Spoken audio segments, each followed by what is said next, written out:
नमस्कार मैत्रिणींनो, कशा आहात? वर्षभरासाठी लागणारा मसाला संपलाय आणि तोही बनवण्याचा प्लॅन करताय आणि तेही होळीनंतर मैत्रिणींनो. पण होळीनंतर तर मैत्रिणींनो मिरच्यांचे रेट भडकणार आहेत. म्हणूनच स्वाद मसाले घेऊन आले आहे तुमच्यासाठी खास, डायरेक्ट शेतकऱ्याकडून, तेही कमीत कमी रेटमध्ये. मिरची जिल्ह्यात कुठेही नसेल अशी मिरची तुम्हाला स्वाद मसाले कमी रेटमध्ये घेऊन आले आहे. मग कधी करताय तुमचा प्लॅन चटणी बनवण्याचा?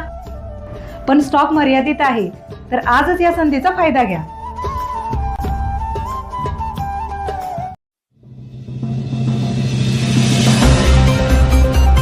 स्वातंत्र्य योद्ध्यांनी एका समृद्ध भारताचे स्वप्न पाहिले. ॲडव्होकेट कृष्णा पाटील.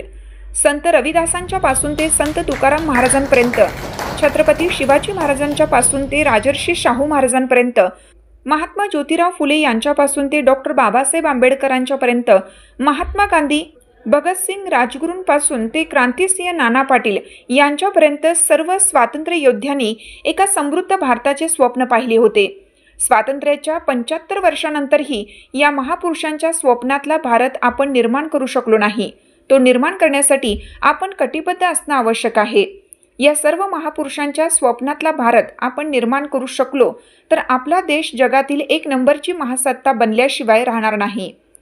आपण त्यासाठी सहजपणे प्रयत्न करूया, असे प्रतिपादन ॲडव्होकेट कृष्णा पाटील यांनी केलं.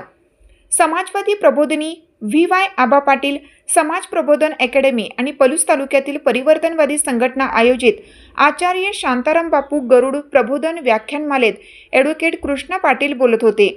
त्यांच्या व्याख्यानाचा विषय होता स्वातंत्र्य योद्ध्यांच्या स्वप्नातील भारत. या प्रसंगी रामानंद नगर जिल्हा परिषद समिती मतदारसंघातून निवडून आलेल्या सदस्यांचा प्रातिनिधिक प्रतिनिधी म्हणून प्रशांत नलवडे यांचा सत्कार करण्यात आला. या प्रसंगी ॲडव्होकेट कृष्णा पाटील लिखित नियतीचे खटले या पुस्तकाचा लोकार्पण सोहळा संपन्न झाला. या प्रसंगी व्ही.वाय. पाटील म्हणाले, वेळीच आपल्या पाल्यांच्यावर सुसंस्कार करणारे व कुटुंबाच्या उद्ध्वस्तीकरणाचा धोका टाळणारे नियतीचे खटले हे पुस्तक उत्कृष्ट आहे.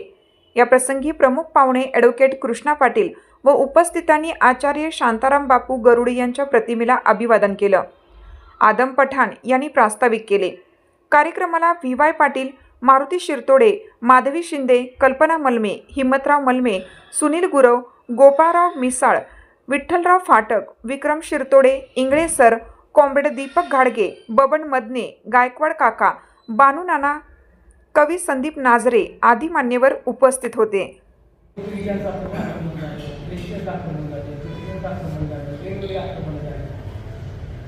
आणि अंतर्गत जे आक्रमण आहे ते जातीय व्यवस्थेचं आहे, धर्माचं आहे आणि वेगवेगळ्या अंधश्रद्धांचं आहे, धर्माच्या मार्फत होणाऱ्या शोषणाचं आहे. या सगळ्या आक्रमणांना ज्यांनी हातून लावायचा प्रयत्न केला, तिथल्या समाजाला समृद्ध करण्याचा प्रयत्न केला, ते सगळे स्वतंत्र योग्य आहेत असं मला थोडं जाणवतं. आणि मग पहिल्यांदा या देशाचा भारतवर्ष जे आहे, हा भारत देश आहे, पुरा हिंदुस्थान ज्याला म्हणतो, हा भारत कसा असावा,